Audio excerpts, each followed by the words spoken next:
Welcome back to This Nerd Life. I'm sorry the show is missed a week and then it's coming out late. I went to New York City with the family and then I got sick, so it kind of threw a wrench into my monkey plans, but I'm back.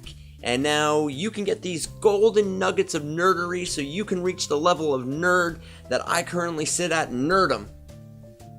I made a lot of fucking words up right there, man. Holy shit.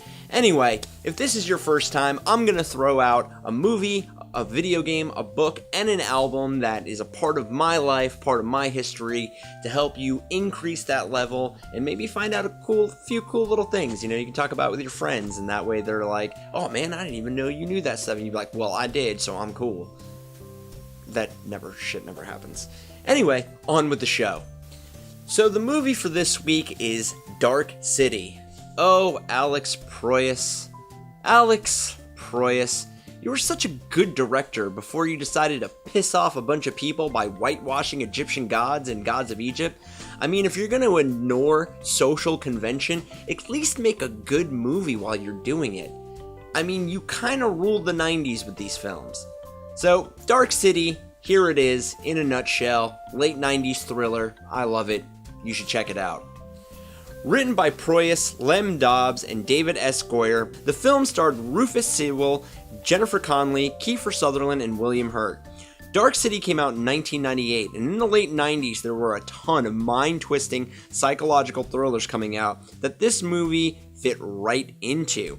Rufus Sewell plays John Murdoch, a man who wakes up to find that he may have committed a murder, but can't remember due to a case of amnesia.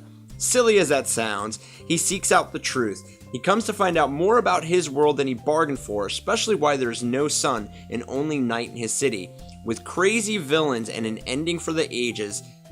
If I tell you any more, it will ruin the movie.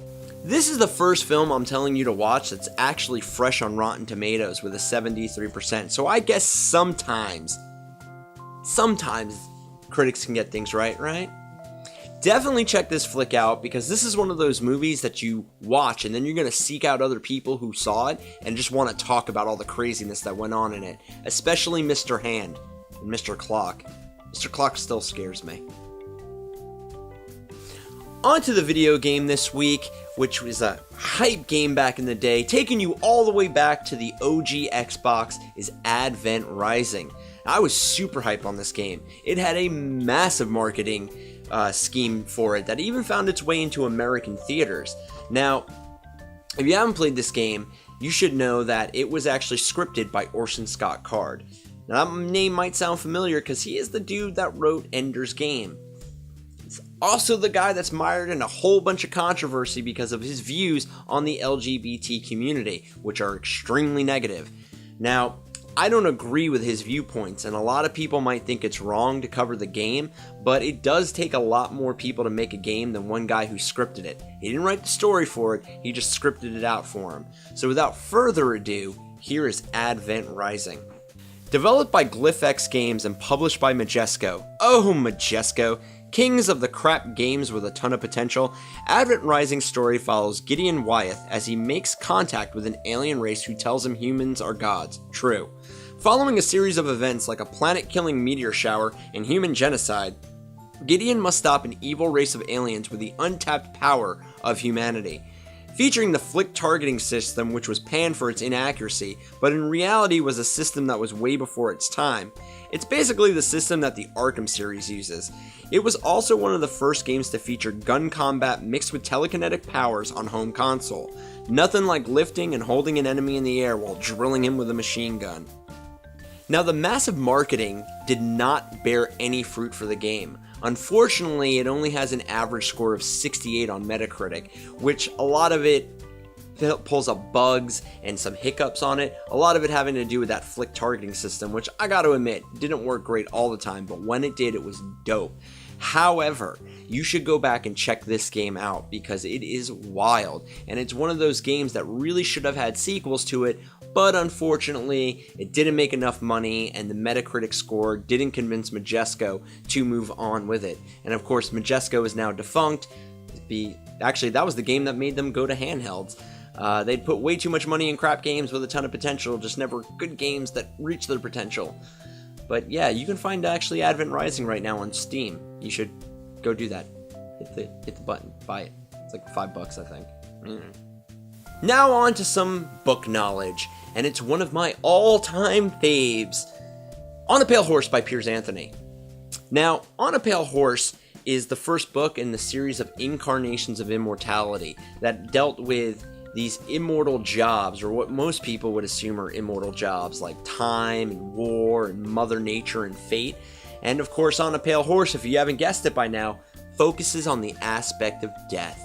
Originally published in 1983, the book follows the main character Zane, who after a stroke of bad luck and bad financial decisions, decides to take his own life.